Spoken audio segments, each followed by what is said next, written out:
back to Synergy Bonus. Bunch of guys that like to sit around, talk about games, and drink. And the amount that we drink is proportional to the game that we're talking about. And what have you bequeathed upon me that reeks so strongly of cough syrup? Taste it and you shall know. Oh, that's a shy but deadly. Oh. No, it is not a shy but deadly. No? No. No? Oh.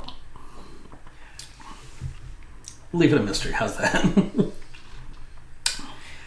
Speaking of mysteries... It's delicious, though. Yeah, it's not bad. It tastes kind of like Swedish fish. It's a purple motherfuck up. Oh, okay. So. Okay. We are going to be talking about another module today. This would be the Horror at Misty Meadows.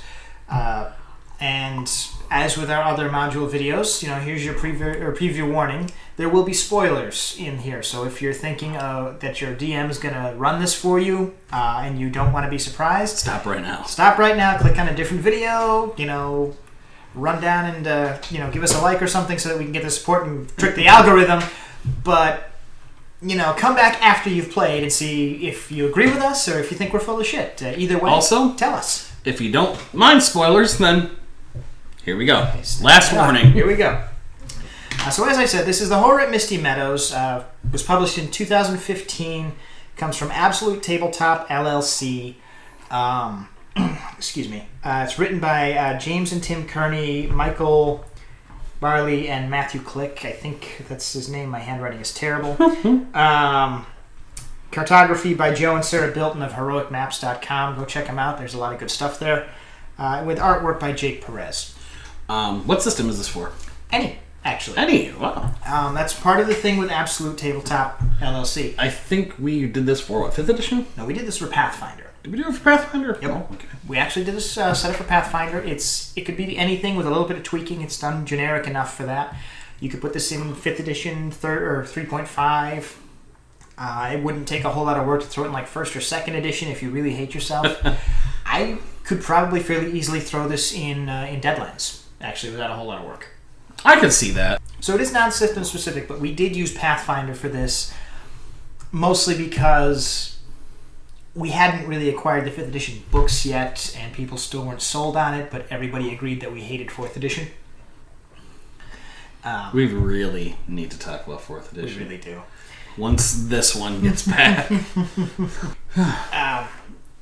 So the basic behind this is... Oh, before we go any further with that, you did mention that we had a party larger than was required for this. What is the party size that it recommends? It is intended to be a party of 5 to 6 characters, and they want them to be about mid-level for whatever system it is that you're using.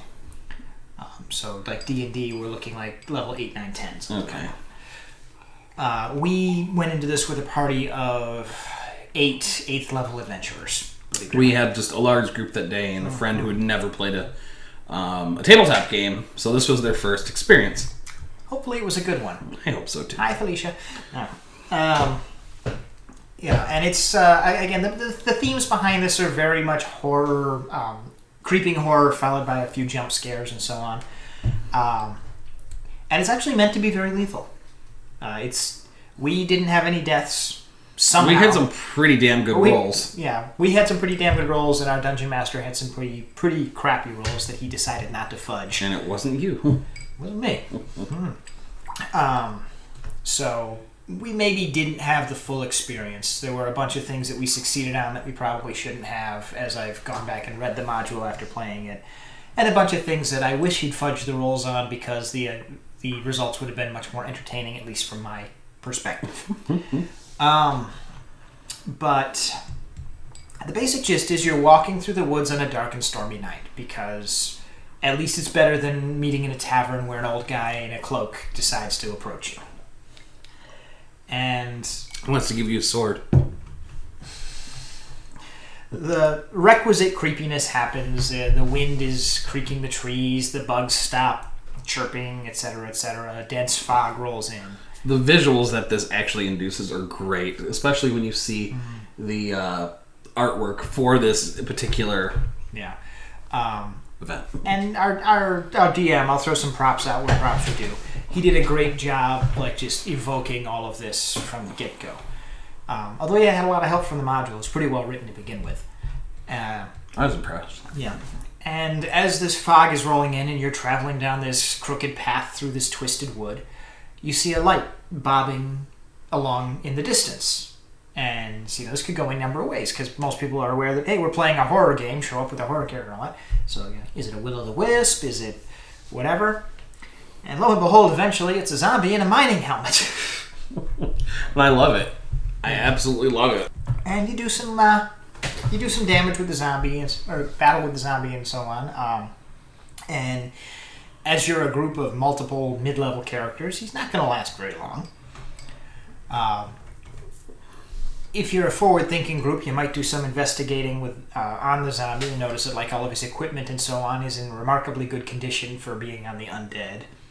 And it points to a mining town and company that anybody with a local lore skill will be able to identify as being just over that next ridge. That's not. As you do. And being seasoned adventurers and genre savvy, you're aware that, if one zombie or undead is coming from this local mining town, probably more zombies and more undead zombies are probably going to be there. And there's adventure afoot. There's adventure afoot, and you may be able to reap rewards, you may be able to just pick over the corpses, you may be able to prevent the evil from spreading to the surrounding land, depending on what your perspective and alignments are. Yep, whatever your motivation is. Whatever your motivation, you go up over the hill, and there's the town. And it's basically abandoned. It's way too quiet. It's way too creepy. There's no smoke coming from the chimneys. There's no lights on in the houses and so on. And as you investigate and try to find a house to set up shop in, you get attacked by more undead townsfolk from here and there.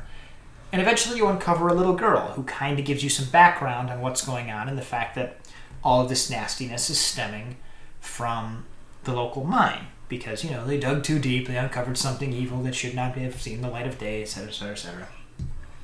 Tolkienian tropes. And she tells you it's off that way. There's an interesting feature about the town that may set you on alert. I love as it. you first enter. The whole place reeks, sort of like you're downwind from a sewer wastewater treatment plant. And eventually you kind of figure out it's because between the town and the mines, there's these giant, bubbling, boiling tar pits, very La Brea. That's great. It's again a lot of visuals and just. It's a lot of very visual, very visceral kind of stuff in here because they were going for that. And they still somehow managed to keep most of the gore and the violence and so on down to PG-13 levels. It's not an R-rated module at all. Not like Lamentations, the Flame Princess. More on that at a different time. And so you get to the tar pits, and this is where the first big plot twist comes in, because you run into more zombies. But they aren't human zombies. The first thing you get encountered are the zombie raptors, and they're like the lame feather-covered ones. But they're also covered in tar as well, and they just come out of the bushes and so on. And the tar pits are set up with a bunch of islands connected by suspension bridges. It's a circular, right? Leading to a final... Sort of. And...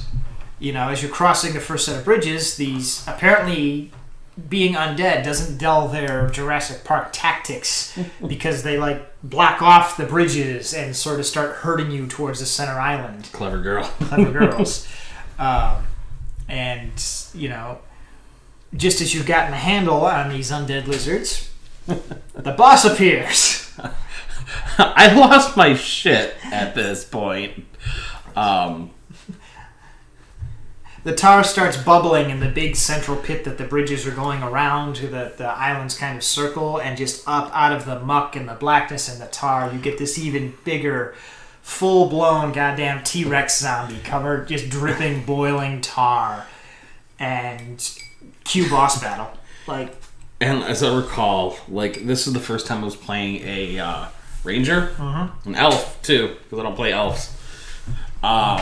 I was doing terrible against it, absolutely miserable against this zombie damage resistance piercing, and you're using a bow. I know. Yeah. Well, to be fair, I was the party healer, and I had foolishly decided that this was a good opportunity to try to flex as a healing spec druid. Bad idea, by the way. The thing wrecked us a little bit, didn't it? Mm-hmm. As it's intended to.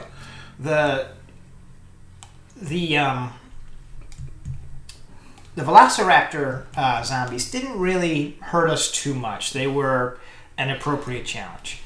The T-Rex by itself wrecked our shit with support with ads coming in with the Velociraptors. We had a rough go of it. And like I said, we had 2 extra characters, or players. But we did it. We did it. More than a few of us got swallowed alive by the T-Rex zombie and had to hack our way out, but we did it. And it's one of those awful mechanics where just because somebody's already hacked their way out doesn't mean the hole stays. The dripping tar closes the wound, so the next guy has to hack their way out all over again. And I think that... Didn't we have a child playing? Like one of the characters was a child? No, we left the little girl back at the town. No, I mean like one of our player characters was playing a little kid. I don't understand this. I'm a child. No, that was one of Ryan's storyteller characters. Okay. That was the little girl who does the exposition. Okay, maybe I'm thinking of a different game, but I'm like, did it eat the kid? Like, did we have a player character that was a kid? No. That would have been messed up. I got eaten, and I think Greg got eaten, and so on. And I do think that our dungeon master spared us a little bit because when somebody was almost dead, instead of, chomp, chomp, swallow, the T-Rex kind of picked him up, and when they hit it on the nose, it shook its head like a rat or a terrier with a rat and threw them to the far bank. Basically, where they were promptly surrounded by the Velociraptors, which they could handle. Treat it like a shark. Punch it in the nose. Yeah. Punch it in the snout. But we did, or rather, you... had a novel way of solving this when you realized that we couldn't really beat the T-Rex or whittle it down with conventional attacks because we just weren't spec'd right. You remember what you did?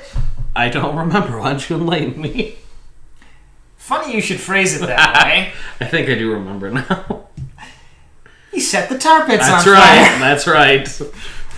But I mean, I do some pretty horrific things in games. That being one of them.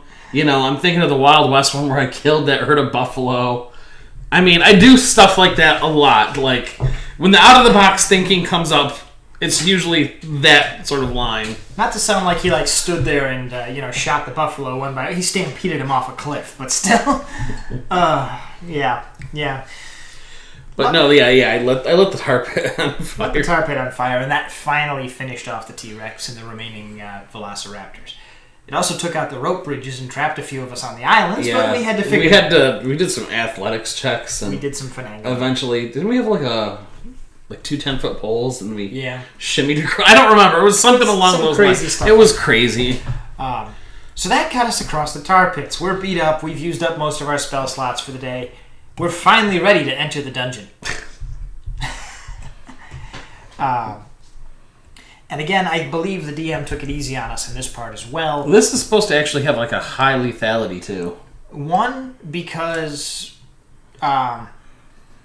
we only had, or the friend who was playing with us for the first time. Never played, but she was also only in town for the weekend, so we didn't have multiple sessions to do this. We had to get this done in one 4-hour session. Because this potentially could be a very long dungeon. And the main idea is that you get into this mine, which was a gold mine previously, and it's been taken over by this weird purple alien crystal, which if you get into the background of the module is actually condensed necrotic energy. Ew.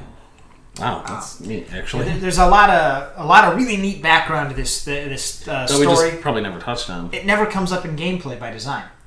You'd have to seriously sit and do a bunch of research into the town and its history and its archives without just assuming that the problems are being caused by the immediate concerns that you encounter. And what's actually happening is, at the bottom of the tar pit, there are some, as I recall, some adventurers threw a lich into the bottom of this tar pit. And his body kind of dissolved over time, and he became a demi-lich, and the whole tar pit is infused with his awful necrotic energy, and so on. The crystals are a bleeding effect of that power bleeding out, and that's what's resurrecting every dead thing in the tar pits. Which is great. I love it. It's a great plot device. But anyhow, and that the crystals crystallizing in the cave are his crystallized necrotic energy. Yeah, I remember the cave had a barrier. Didn't it have a barrier? There was a barrier. I'm getting to that. As you get through the cave, you find this doorway covered in glyphs painted in the boiling tar from the pit.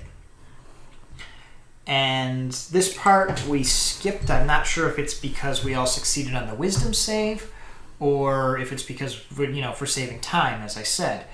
But this is one of the more interesting parts, and I'm kind of sad that we didn't go through it. If you fail the wisdom save, the glyphs take over your mind, but they aren't like assuming control. They're just being very persuasive and suggestive and seem totally trustworthy. And they tell you to do weird things, like, why on earth would anybody else in your party seem to think that it would be a problem that you removed their eyes? No, I feel like someone did fail a roll there. That's coming up. Oh. Okay. And if enough of the party fails the check, and it's a high check, you actually enter the dungeon proper. But it's not a real dungeon. It's an illusory dungeon in your minds that's symbolic of the glyphs peeling away your character's psyche and defenses to get deeper into who you really are through a series of doors and challenges. I'm not going to talk about this too much because we didn't play it. Mm-hmm.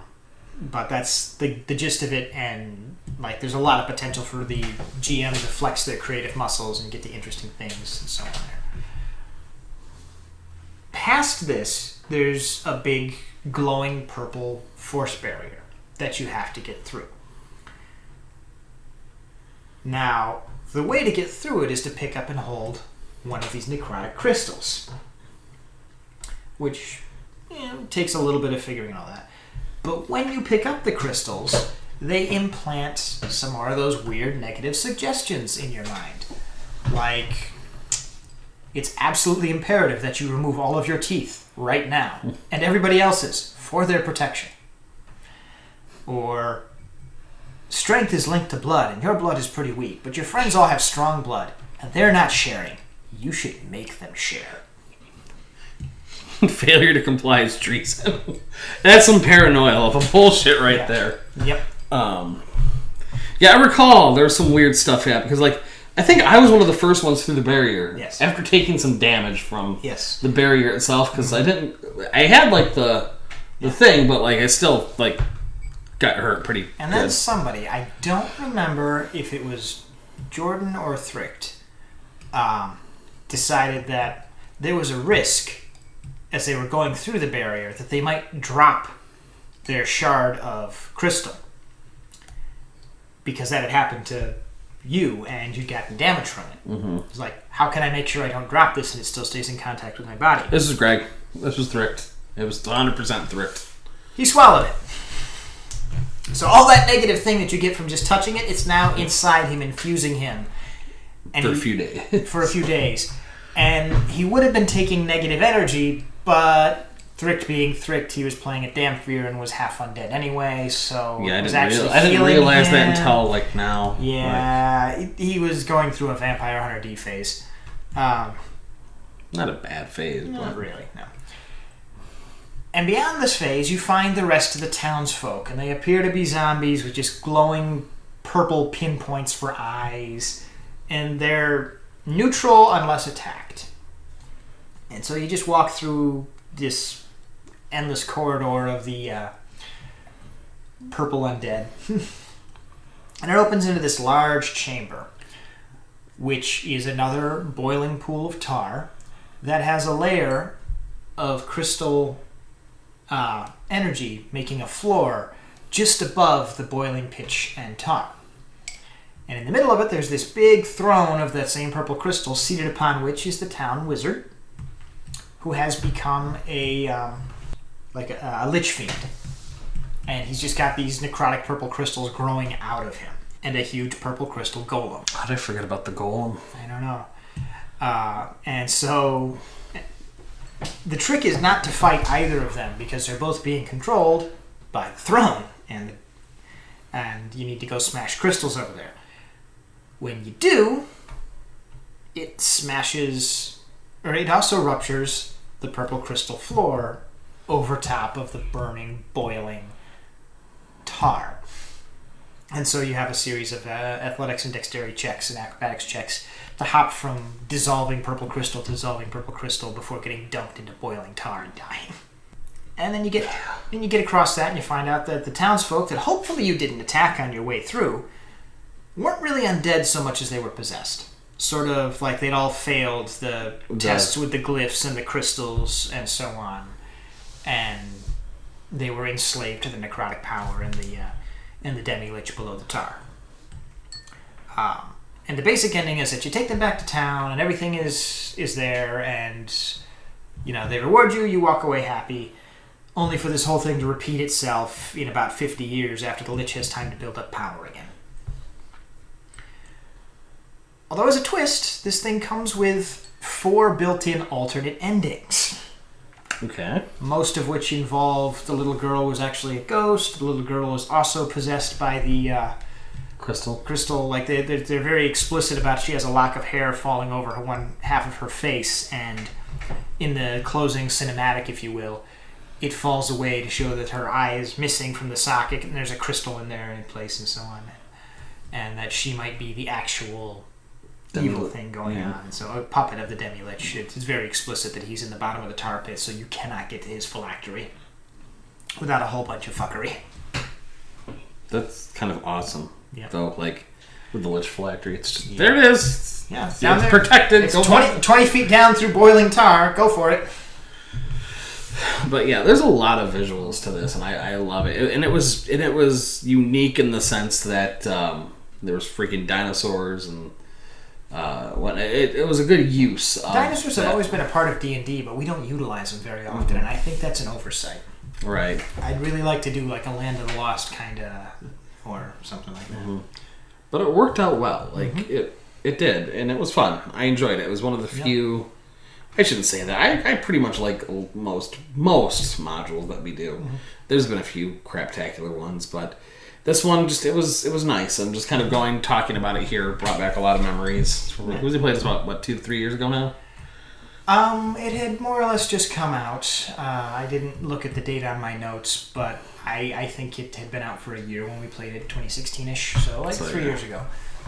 It was a good time. It was an afternoon well spent. I would very much recommend this. You can get it either through Absolute Tabletop LLC's website directly, or the PDF of it and a whole bunch of maps drawn up separately by the folks over at Heroic Maps are available on DriveThruRPG.com. Link down below in the description. And it's not very expensive to pick up. It's a good time, and as I said, it's pretty easily adaptable. I could very easily see you adapting this to something like Werewolf the Wild West, or hell, Mutants and Masterminds if you really wanted to. Oh, that'd be kind of a fun Mutants and Masterminds. Superheroes versus tar zombies, yeah. But again, powers take center stage in that.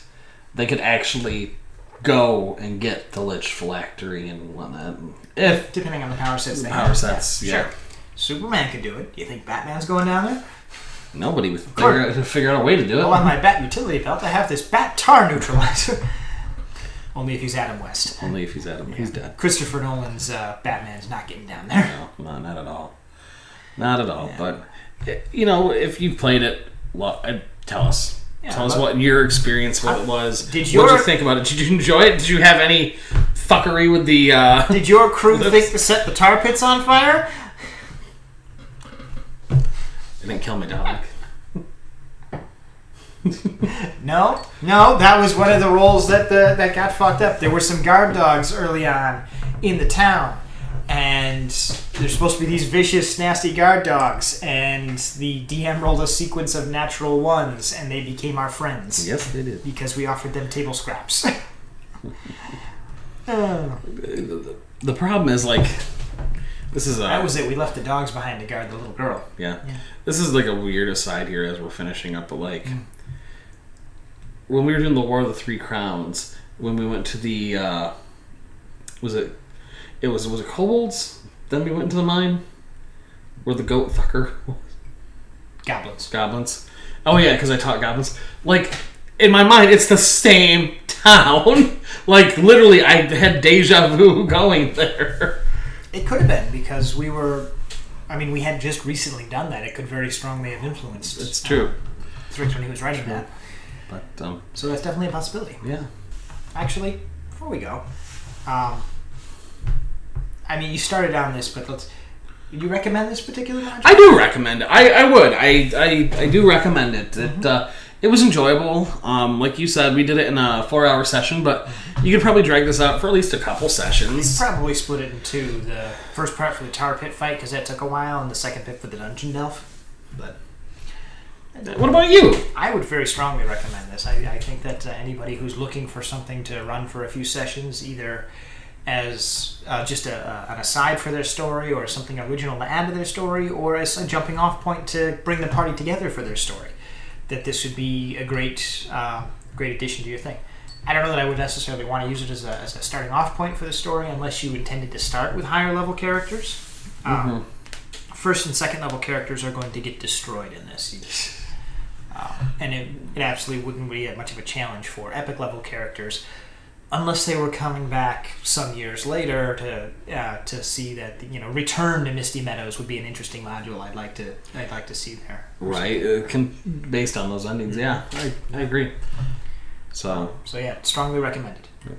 And now, with that, good night and good gaming. Hey, thanks for watching. We hope you enjoyed what you saw. Let us know. Give us a like and a comment down below. Don't forget to subscribe and hit that bell to make sure you get all notifications from us. And as always, good night and good gaming.